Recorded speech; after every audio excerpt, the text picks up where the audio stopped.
প্রিয় দর্শক, সবার প্রতি শুভকামনা জানিয়ে শুরু করছি এনটিভির নিমন্ত্রণে। আপনাদের সঙ্গে আছি আমি নুজহাত সাওম। দর্শক, এনটিভির নিমন্ত্রণে অনুষ্ঠানটি শনি থেকে বৃহস্পতি সপ্তাহের 6 দিন সকাল 9:30 এনটিভির পর্দায় দেখতে পাবেন। আমাদের আয়োজনে আজ থাকছে সংস্কৃতি, এনটিভি অনুষ্ঠান সূচি ও আলাপন। প্রথমেই সংস্কৃতি। ধানমন্ডির ভূমি আর্ট গ্যালারিতে অনুষ্ঠিত হচ্ছে 12 জন শিল্পীর দলীয় চিত্রকলা প্রদর্শনী ড্রিম ওয়েভার। প্রদর্শনী চলবে 28 অক্টোবর পর্যন্ত। ধানমন্ডির বেঙ্গল শিল্পালয়ে অনুষ্ঠিত হচ্ছে শিল্পী ইয়াসমিন জাহান নূপুরের একক চিত্রকলা প্রদর্শনী আনরিভেইলিং সাইলেন্স। প্রদর্শনী চলবে 22 নভেম্বর পর্যন্ত। এবার এনটিভি অনুষ্ঠান সূচি। এবার জানিয়ে দিচ্ছি এনটিভির আজ রাতের বিশেষ বিশেষ অনুষ্ঠানগুলির সময়সূচি। সন্ধ্যা 6:15 থাকছে সমসাময়িক বিষয় নিয়ে অনুষ্ঠান সংলাপ প্রতিদিন।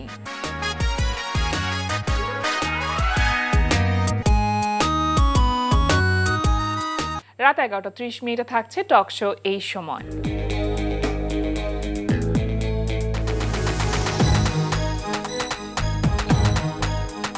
এই ছিল এনটিভির আজ রাতের বিশেষ বিশেষ অনুষ্ঠানগুলির সময়সূচি। এবার আলাপন। প্রিয় দর্শক, আমাদের আলাপনের আজকের অতিথি stand up comedian Qamaruddin Arman. শুভ সকাল। শুভ সকাল। কেমন আছেন ভাইয়া? আছি আলহামদুলিল্লাহ, আমি ভালো আছি। আপনিও ভালো আছেন? আমি তো খুব ভালো আছি, কারণ একজন কমেডিয়ানকে সামনে পেয়েছি, সুতরাং হাসি আর আড্ডাই আজকে আমাদের গল্পটা ভরপুর থাকবে, সেই প্রত্যাশাই করছি। আপনার নাম হচ্ছে কমরউদ্দিন আরমান। মানে এই যে কমরউদ্দিন নামটা, এটা আসলে কিভাবে এসেছে? মানে এটা কি বাবা মার দেয়া নাম? হ্যাঁ, কমরউদ্দিন বাবা মার দেয়া নাম। এটা নিয়ে বেশ মজা হয় যে ধরেন আমার নামটা খুব বেশি কমন না আর কি। কমর উদ্দিন আরমান, এটা আমি আরেকটা দেশে পারফর্ম করতাম, আপনি হয়তো এটা জানেন। তো ওখানে বলতো কক্সবাজার বাংলাদেশ থেকে কমরউদ্দিন আরমান। আচ্ছা, এই নামটা মানুষ শুনতে শুনতে হয় কি, এক একজন এখন কেউ বলে কামার উদ্দিন আরমান, কেউ বলে কামরুদ্দিন আরমান। মজার বিষয় হচ্ছে আমি একটা অনুষ্ঠানে পারফর্ম করতে গেছি, আমাকে একটা ক্রেস্ট দিছে আর কি। ওই ক্রেস্টের মধ্যে আমার নাম যেটা লেখা আছে ওইটা দেখার পর আমি বেহুশ। ওখানে নাম লেখা আছে কামরুজ্জামান আরমান। নিজের মনের মাধুরী মিশে একদম যে যা পারছে লিখতেছে। আমি বলছি ভাই কমরউদ্দিন আর বলার দরকারই নেই, আপনারা খালি আরমান বলেন। সেই থেকে আরমান, এবং আরমান নামটাই বেশি পরিচিত। হ্যাঁ, আরমান নামটাই বেশি পরিচিত। সবকিছু মিলে কেমন যাচ্ছে এই সময়টা? আলহামদুলিল্লাহ খুব ভালো। মানে কাজের ব্যস্ততার মধ্যে দিয়ে যাচ্ছে, বিভিন্ন জায়গাতে স্টেজ শো করছেন, পারফর্ম করছেন, সেই জায়গাগুলো একটু জানি যে আসলে কিভাবে কাজ করছেন, কারণ এখন এক একজন আর্টিস্ট কিন্তু এক এক রকম ভাবে এক একটা প্ল্যাটফর্ম নিয়ে কাজ করছেন। তো আপনার ক্ষেত্রে সেটা ব্যাপারটা কিভাবে কাজ করছে? আমার ক্ষেত্রে হচ্ছে যে শীত আসলে আমার ব্যস্ততা অনেক বেশি বেড়ে যায়। শীত আসলে বাড়ে, এবং যেটা হচ্ছে কক্সবাজারে হচ্ছে সারা বাংলাদেশে যা ইভেন্ট হয়, মানে কর্পোরেট ইভেন্ট, তারপরে বিভিন্ন হাউসের ইভেন্ট থাকে, ওই বাংলাদেশে যা ইভেন্ট হয় টোটাল তার মধ্যে মনে হয় 60 to 70% কক্সবাজার হয়। আচ্ছা, তো সবাই মিলে কক্সবাজার যায় এবং সেখানে গিয়ে প্রোগ্রাম হয়। শীতের পাখি তো। হ্যাঁ, মানে তো আমার হচ্ছে কি, শীতকাল আসলে হচ্ছে প্রতিদিনই ব্যস্ততা থাকে, কোনো না কোনো একটা কর্পোরেট ইভেন্টের সাথে যুক্ত হয়ে যায়, কোনো না কোনো স্টেজে আমি পারফর্ম করি, এভাবে যাচ্ছে। আর হচ্ছে পাশাপাশি হচ্ছে কক্সবাজার যেহেতু আমার জন্মস্থান, ওখানে একটা কর্পোরেট ইভেন্ট করতে গেলে যা লজিস্টিক লাগে, ওইরকম লজিস্টিক সাপোর্টগুলো যে অনেকের কষ্ট হয়, সেই জন্য তাদের কষ্টগুলো লাঘব করার জন্য এগুলো আমি দেওয়ার চেষ্টা করি, লজিস্টিকগুলো। পাশাপাশি আমি পারফর্ম করি। আচ্ছা, হাসো সিজন 7 শেষ হলো। হ্যাঁ, দুর্দান্ত ছিল। এবং সেখানে আপনি ছিলেন অ্যাজ এ গ্রুমার। না, আমি গ্রোমার হিসেবে থাকার, কিন্তু আপনার পারফরম্যান্স আমরা দেখেছি। আমার হাসো এবারে সিজন 7 যেটা শুরু হয়, প্রথম যে এপিসোডটা তার হচ্ছে লাস্ট পারফর্মার ছিলাম আমি, প্রথম পর্বের আর কি। এবং ওই প্রথম পর্বটাই অনেক ভিউজ হয়েছিল, ভাইরাল এপিসোড ছিল। মানে একেবারে ওই এপিসোডটা বাংলাদেশে দেখেনি এরকম সোশ্যাল মিডিয়া ইউজার খুব কম আছে, তো ব্যাপক ভাইরাল ছিল এটা। এই যে 2012-13 সালের দিকে আপনি হাসোতে আসলেন, এবং এতগুলো বছর পর আজকে অনেক নতুন বা নিউ কামার, নিউ বেবিজ যারা আছে এখন এই সময় এসে অনেকে পারফর্ম করছে, কেমন লাগে যে এতগুলো? দুর্দান্ত এক একটা পিস। মানে যেমন এই যে সিজন 7 যে চ্যাম্পিয়ন হলো, আমার খুব পছন্দের পারফর্মার তারপরে আরেকজন আছে যে তরু, আমার খুব পছন্দের পারফর্মার। আরেকজন আছে চাঁদপুরের একটা ছেলে আছে, ওর নামটা এই মুহূর্তে মাথায় আসছে না, খুব দুর্দান্ত পারফর্মার। আমি এদের খুব এনজয় করি, আমি রিপিট করে করে দেখি তাদেরকে। যে আমার খুব ভালো লাগে যে এই প্ল্যাটফর্মে আমি এক সময় পারফর্ম করেছি এবং এখানে এখন এই দুর্দান্ত লেভেলের পারফর্মার আছে। আপনার যে শিক্ষাটা মানে হাস্যরসটা আসলে কিভাবে অডিয়েন্সের কাছ পর্যন্ত পৌঁছতে হয় সেই শিক্ষা জায়গাটা কিন্তু হাস্যই ছিল। যদি একটু পেছনের দিকে ঘুরে তাকান তাহলে আসলে কোন সময়টা বা কোন বিষয়গুলো খুব বেশি মনে পড়ে, কোন গল্পগুলো খুব মনে পড়ে? আমি বেসিক্যালি গান গাইতাম আগে। আমি ক্লোজ আপ ওয়ানের ইয়েস কার্ড পাওয়া। আচ্ছা, আমি এই ক্লোজ আপ ওয়ানের এই সেকেন্ড লাস্ট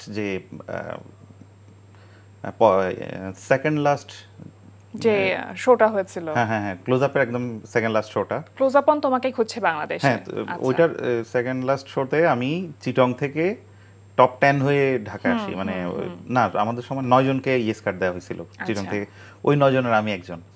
তো ক্লোজ আপ অন থেকে বাদ পড়ার পর থেকে আমার কেন জানি গান থেকে আগ্রহটা একটু হারিয়ে গেছে। তখন আমার খুব পছন্দের মিরাক্কেল চলতো, আমি সেখানে আমাদের রনিকে পারফর্ম করতে দেখতাম এবং আমার খুব ইচ্ছা হতো যে আমিও এক সময় হয়তো এরকম চাইলে পারবো। এবং আমি একটা জিনিস বিশ্বাস করি যে আপনি যদি কোনো কিছু হতে চান তাহলে ওই ক্ষেত্রে ওই ফিল্ডে যে সবচেয়ে ভালো করছে তার সাথে একটু বন্ধুত্ব করতে পারেন কিনা। দেখেন আমি রনির সাথে বন্ধুত্ব করছিলাম এবং সেটা হচ্ছে সেটার ফলাফল আজকে পাচ্ছেন। হ্যাঁ, রনির সাথে বন্ধুত্ব করেছিলাম এবং সেটা হচ্ছে তাও হাসর থ্রোতে। হাসো সিজন 2-তে আমি সিলেক্ট হই। হাসো সিজন 2-তে রনি যাতায়াত করতো, তার সাথে আমার ভালো একটা ফ্রেন্ডশিপ হয় এবং আরও যারা, যেমন আমাদের পরশ, শাওন ভাই, তারপরে সাইফুল ভাই যারা আছে সবার সাথে আমার খুব ভালো বন্ধুত্ব হয় এবং তাদের কাছ থেকেই আসলে আমি হাসো সিজন 2-তে খুব একটা ভালো করতে পারিনি, বাট আমি শিখেছি যে কিভাবে ভালো করতে হয়, এটা আমি শিখেছি, যেটা আমি মিরাক্কেলে গিয়ে কাজে লাগাই। লার্নিং ছিল এটা। হ্যাঁ, অবশ্যই। আমার হাসরটাই হচ্ছে ধরেন আমার টার্নিং পয়েন্ট। কিন্তু আমি একটা তো থাকে না যে ধরেন আপনি যখন কোনো জোকস বলছেন তখন তো সেটার ভিতর একটা হাস্যরস থাকতে হয় এবং এটা কিন্তু আমার কাছে মনে হয় একটা মানুষের বিল্ট ইন কোয়ালিটি, এটা তৈরি করা যায় না, এটা থাকতে হয়। তো যেহেতু গান গাইতেন সেখান থেকে কমেডি করাটা একটু কঠিন বলে মনে হচ্ছিল কি? না, আসলে ছোটবেলা থেকেই আমি একটু ধরুন আমি আবৃত্তি করতাম, তারপরে আমি গান গাইতাম, তারপরে হচ্ছে আমি মঞ্চ নাটক করেছি। তো এই যে সংস্কৃতির সাথে যুক্ত থাকা, মানে এক্সট্রা কারিকুলার অ্যাক্টিভিটিস সব সময় আমি এটার মধ্যে, এবং পড়াশোনায় এত বাজে ছিলাম আমি। মানে এরকম হয় না যে ধরেন যে বাবা মা বলে ওই ছেলের সাথে মিশবি না, ওই ছেলের সাথে মিশলে তোর জীবন শেষ করে দিবে, নষ্ট হয়ে যাবি। আমি ওই ছেলেটা, আমি ওরকমই। তো মানে পড়াশোনায় এত খারাপ ছিলাম যে আমি ছোট করে বলি যে স্কুলে যাইতাম খুব কম। আচ্ছা, যখনই যেতাম খুব দেরি করে যেতাম, মানে টাইমলি কখনো স্কুলে যেতাম না।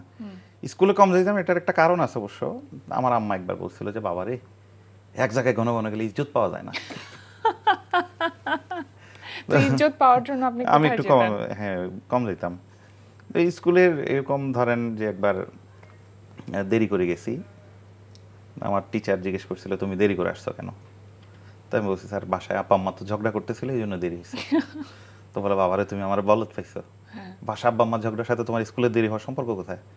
তো বলছি স্যার আমার স্কুল ইউনিফর্মের একটা জুতা আব্বার হাতে ছিল, একটা জুতা আম্মার হাতে ছিল।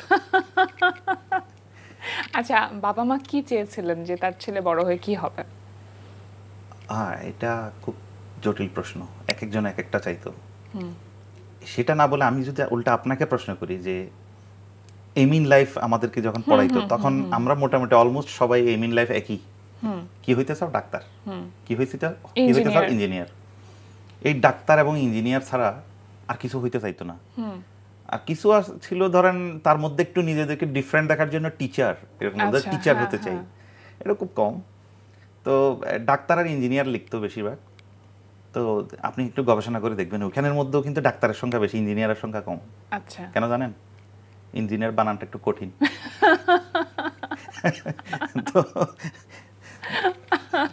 তো আমাদেরকেও ওই যে ডাক্তার ইঞ্জিনিয়ার এরকম বলতো। পরবর্তীতে আমাকে জিজ্ঞেস করেছিল একবার যে স্কুলে টিচার জিজ্ঞেস করেছিল তুমি বড় হয়ে কি হইতে চাও? আমি বলছি স্যার আমি দর্জি হইতে চাই, দর্জি, টেইলার মাস্টার।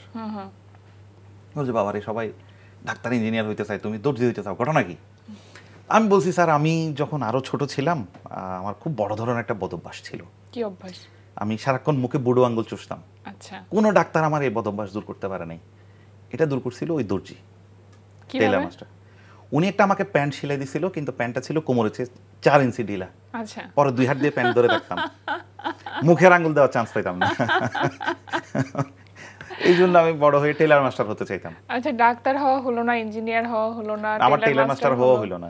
হ্যাঁ, তো শেষ পর্যন্ত এই যে কমেডিয়ান এবং গান গাওয়াটা কি এখন কন্টিনিউ করা হয়? গান কন্টিনিউ করি। কিভাবে করছেন? ওই মঞ্চেই। মঞ্চে? সেটা কি মানে কমেডি? আমাকে যারা দেখেছে, আমার পারফর্মগুলো যারা দেখেছে মিরাক্কেলে, তারা জানে যে গানটা যুক্ত থাকে। হ্যাঁ, যুক্ত থাকতো। আপনি যেহেতু বলছিলেন যে রনি ভাইকে দেখে আপনার আসলে ইন্সপিরেশন কাজ করেছে, কিন্তু আপনার পারফরমেন্সের দিকে যদি তাকাই তাহলে দেখি যে একটা নিজস্ব স্বকীয়তা দিয়ে আপনি নিজস্ব একটা আইডেন্টিটি তৈরি করেছেন। মানে আরমানের পারফরমেন্স দেখলে বোঝা যায় এটা আলাদা। তো এই জায়গাটা, নিজের স্টাইলটা আলাদা তৈরি করলেন কিভাবে? মানে এটা কিভাবে সম্ভব হলো? রনির ইন্সপিরেশন সেজন্যই হচ্ছে, রনি প্রোগ্রামের শুরুতে গাইতো, আমি শেষে গাইতাম, যাতে কেউ না বলে যে কপি করছি। তো এটা আসলে করতে করতে হয়ে যায় যে যখন আমরা কাজ করি তার মধ্যে একটা নিজস্বতা আস্তে আস্তে স্টাইল তৈরি হয়ে যায়। এবং অনেকে দাঁড়ানো স্টাইল হচ্ছে, যেমন আমাদের সজল ভাই এইভাবে শুরু করতো, নলাদা বলে শুরু করতো উনি। এটা হচ্ছে ওনার একটা স্টাইল, এটা করতে করতে হয়ে গেছে, এটা আর কেউ কপি করে পারবে না। আচ্ছা। রনিরটাও নিজস্ব, আমারটাও নিজস্ব, ধরেন আমাদের হৃদয়েরটাও নিজস্ব, পাভেলের একটা নিজস্বতা ছিল। তো প্রত্যেকেরই হচ্ছে আলাদা আলাদা স্টাইল তৈরি হয়ে যায়। এটা আসলে কিন্তু ইন্টেনশনালি করি এমন না বিষয়টা, এটা অটোমেটিক্যালি তৈরি হয়ে যায়, কাজ করতে করতে হয়ে যায়। সময়ের সাথে সাথে আরমান ভাই, আমার কাছে মনে হয় জোকস বলার ধরন, জোকসের যে কন্টেন্ট, সেগুলো অনেক পরিবর্তন এসেছে। এখন এই সময় এসে কি মনে হয় যে এখন নতুনরা যারা কাজ করছে, অনেকে তো ইউটিউব বেসড কাজ করছে, তো সেক্ষেত্রে ধরনে আলাদা আছে বা পার্থক্য আছে? অবশ্যই। যেমন আমরা যখন মিরাক্কেলে পারফর্ম করি তখনও হচ্ছে ধরে একটা একটা করে যোগ বলতাম, ধরেন 10টা কন্টেন্ট নিয়ে একটা পারফরমেন্স রেডি করতাম। এখন কিন্তু আসলে বিষয়টা ওই এর মধ্যে নাই। এখন যে সময়টা, এখন হচ্ছে অনেকটা স্ট্যান্ড আপ কমেডি করতে হয় আর কি, অডিয়েন্সকে কানেক্ট করে অডিয়েন্সের সাথে। তো যেটা আমি যে হাসুতে যে পারফরমেন্সটা করলাম একদম প্রথম পর্বে, সেটা ছিল এখনকার সময়ের সাথে তাল মিলিয়ে করা। আচ্ছা। তো এটা এমন না যে মিরাক্কেলের মতো করে করা, এটা এখনের মতো করে করা। তো আমার মনে হয় সব সময়ের সাথে সাথে সবকিছুরই পরিবর্তন আনা জরুরি, এবং এই ধারার মধ্যেও অনেক চেঞ্জ আসবে। হ্যাঁ, আরো চেঞ্জ আসবে সামনে সময়ের সাথে সাথে। অবশ্যই। ইন্টারন্যাশনালি যেভাবে আসলে স্ট্যান্ড আপ কমেডিটা হচ্ছে এবং আমাদের দেশে যেভাবে স্ট্যান্ড আপ কমেডিটা হচ্ছে, যদি বেসিক পার্থক্যের জায়গাটা জানতে চাই আপনার কাছে, কি মনে হয়? আপনি তো নিশ্চয়ই অনেককেই ফলো করেন। হ্যাঁ, আমাদের এখানে সবচেয়ে বড় প্রবলেম হচ্ছে আমাদের দুই একটা জায়গায় যাওয়া যায় না। ধরেন কন্টেন্ট বলতে গিয়ে অন্য দেশের অন্য পারফর্মাররা তাদের দেশের খুব গুরুত্বপূর্ণ ব্যক্তিদেরকে খোঁচা মারতে পারে, আমাদের এখানে এটা সম্ভব না। পরের দিনে দেখা যাবে আমি অন্য জায়গায় ট্রান্সফার হয়ে গেছি। তো এই দিক দিয়ে আমাদের অনেকগুলো লিমিটেশন আছে। আমরা ওই লিমিটেশনগুলোকে মাথায় রেখে আমরা যতটুকু পারি সম্ভব আমাদের দেশে করার চেষ্টা করছি। তার মধ্যে অনেকে সাহসী চরিত্র আছে যারা এখন এই ব্যারিয়ারগুলোকে ওভারকাম করছে, আমি তাদেরকে শুভেচ্ছা জানাই। বাট আমি ভীত মানুষ, আমি এখনো পারিনি। আপনি আপনার জায়গাতে আপনার মতন করে আসলে কাজ করছেন। কোনো একটি স্ক্রিপ্ট রেডি করার আগে আসলে আপনার মাথার মধ্যে কি কাজ করতে থাকে? কিভাবে আপনি সেই স্ক্রিপ্টটা রেডি করেন? কোনো একটা সেটের কথা যদি বলি, সেটগুলো কিভাবে রেডি করেন? এটা হচ্ছে, ধরেন আমি একটা ডিলার কনফারেন্সে যাচ্ছি, ওই ডিলার কনফারেন্সের অডিয়েন্স হচ্ছে সাধারণত বিভিন্ন ডিলাররা। এরা হচ্ছে খুব বেশি শিক্ষিত নাও হইতে পারে, ওইখানে অর্ধেকের বেশি দেখা যাবে মোটামুটি খুব কম শিক্ষিত। তো তাদেরকে যদি আমার কানেক্ট করতে হয় তাহলে আমি এটা মাথায় রাখি যে এমন পাঞ্চ বলা যাবে না যেটা তাকে চিন্তা করে বের করতে হবে। হ্যাঁ হ্যাঁ, খুঁজতে হবে, বা হাসার আগে অনেক সময় নিতে হবে। হ্যাঁ, পাঞ্চ লাইনটা বোঝার জন্য যে তার ব্রেনটা দরকার, দেখা যাচ্ছে তাদের কাছে নাও থাকতে পারে। এই জন্য তখন আমাকে খুব পাতি যোগ বলতে হয়, যেটা শুনলেই সে বুঝতে পারবে এবং হাসবে। আচ্ছা। তো মানে প্রত্যেকটা স্টেজই আমার জন্য এরকম। নতুন নতুন এক্সপেরিয়েন্স এই ধরনের এক্সপেরিয়েন্স অনেক আছে আপনার, মানে প্রচুর স্টেজ শো করেছেন আপনি। সবথেকে বেস্ট স্টেজ শো কোনটা ছিল আপনার নিজের কাছে অ্যাজ এ পারফর্মার? না, এরকম বলা যায় না, কারণ প্রতিদিন স্টেজেরই প্রত্যেকটা স্টেজেরই নিজস্বতা আছে এবং প্রত্যেকটা প্রোগ্রামেই আমাদের কাছে ভালো হয়। মাঝে মধ্যে ধরেন অনেক সিচুয়েশনকে ওভারকাম করে আমরা পারফর্ম করেছি, যেমন বাংলাদেশের কক্সবাজারের একটা ঘটনা বলি আপনাকে। আজকে থেকে 2 বছর আগে যে মানে একজন ইভেন্ট অর্গানাইজার, উনি আবার একজন প্যাডিস্ট ছিলেন, খুব নাম করা আমাদের মিউজিক ইন্ডাস্ট্রির, ওর নাম হচ্ছে হানিফ ভাই। তো উনি আমার কাছে কমিউনিকেট করে যে আপনাকে ওই তারিখে একটা প্রোগ্রামের জন্য মানে কনফার্ম করা হইলো। তো উনি আমাকে অ্যাডভান্স করে, আমি ওই প্রোগ্রামে যাওয়ার জন্য ওনাদের সাথে একসাথে ঢাকা থেকে রওনা দেওয়ার কথা। কিন্তু আগের দিন কক্সবাজারে আমার আরেকটা ইভেন্ট থাকায় আমি আগের দিন চলে যাই, ওনাদের সাথে যাই না। তো পরে দেখা যায় হচ্ছে আমি আগের দিন পৌঁছায় যাই, কিন্তু ওনারা যাওয়ার সময় বাই রোডে যাওয়ার সময় গাড়িটা অ্যাক্সিডেন্ট করে এবং হানিফ ভাই সহ দুইজন হচ্ছে ওই দিন স্পট ডেথ হয়ে যায়। মানে আমি যার প্রোগ্রামে আগে থেকে গিয়ে বসে আছি, উনি রাস্তায় হচ্ছে ইন্তেকাল করছে এবং হচ্ছে পুরো টিমটা হচ্ছে একদম দীর্ঘদিন ট্রিটমেন্ট নিয়ে সুস্থ হওয়া লাগছে এরকম। তো আমি ওই প্রোগ্রামেও পারফর্ম করেছি, মানে ওই সিচুয়েশনেও ওই পারফরমেন্সটা আমি করেছি এবং খুব ভালোভাবেই করেছি। কিন্তু স্টেজ থেকে নামার পর থেকে সম্ভবত মানে ঘন্টা দুয়েক আমি কারোর সাথে কথা বলতে পারিনি। তো এরকম সিচুয়েশন আসলে আমাদের যায়। আসলে পারফর্মার যারা আমরা, আমাদের পেছনে আসলে ভেতরে কি হচ্ছে না হচ্ছে সেটা আমরা আসলে কখনোই ক্যামেরার সামনে হোক বা অডিয়েন্সের সামনে হোক প্রকাশ করতে পারি না। ডিপলি চিন্তা করেন, যে মানুষটা আজকে আমাকে প্রোগ্রামটাতে নিয়ে আসলো, আমি যার কারণে আসলাম, আমি যে টাইমটাতে স্টেজে পারফর্ম করতেছি ওই টাইমে ওনার জানাজা হচ্ছে। এটা একেবারেই মেনে নেওয়ার মতন না, কিন্তু আমাদেরকে এটা করতে হয়। মানে ওইটা বাচ্চু ভাই বলে গেছিল, শো মাস্ট গো অন। তো এটা কারোর জন্য থেমে থাকে না। সেটা আমি পরবর্তী প্রশ্ন আপনাকে এটা করতাম যে আসলে কখনো মন খারাপ নিয়ে মানুষকে হাসাতে হয় কিনা, যেটা উত্তর আপনি আসলে দিয়ে দিলেন। এবং আমি আরেকটা ঘটনার কথা বলি, এরকম আমার মনে আছে, আমাদের উপমহাদেশের বিখ্যাত একজন আর্টিস্ট জগজিৎ সিং, একদিন একটা প্রোগ্রামে উনি অনেক দেরি করে আসে, মানে ওই দিন প্রোগ্রামে দেরি করে আসার পর কারণে লোকজন বিরক্ত ছিল, মানে অনেকক্ষণ দেরি করে আসছে। মানে এটা অনেক, কারণ প্রত্যেকে তো টিকিট কেটে ঢুকে ওনাদের পারফরমেন্সগুলো দেখার জন্য। পরে দেখা গেল উনি আসার পরে সবার কাছ থেকে সরি বলে নিছে, কারণ উনি ওনার মাকে দাহ করে আসছে। উনি শ্মশানে ওনার মাকে দাহ করে তারপর প্রোগ্রামে আসছে, এই জন্য দেরি হয়েছে ওনার। মানে এগুলো হচ্ছে শিল্পীদের জীবন, এরকম হইতেই পারে। জীবনের অনেক অনেক গল্প থাকে আসলে, এবং এত গল্প আপনাদের জীবনের, যে আমার কাছে মনে হয় এত অল্প সময় শেষ করা যাবে না। নিশ্চয়ই অন্য কোনো সময় অন্য কোনো দিন আবারও আড্ডা হবে দর্শকদের জন্য। তবে আপনি ভালো থাকুন, সুস্থ থাকুন, শুভকামনা রইল সকল কাজের জন্য। আজকে আমাদের আয়োজনে এসেছেন, অসংখ্য ধন্যবাদ। আপনাকে অনেক ধন্যবাদ, এবং সেই সাথে এনটিভিকে অনেক বেশি ধন্যবাদ, কারণ আমার আজকের আরমান হওয়ার পিছনে এনটিভি আমার জন্য একটা বিশাল সাপোর্ট ছিল। এনটিভির কারণেই আমি শিখেছি।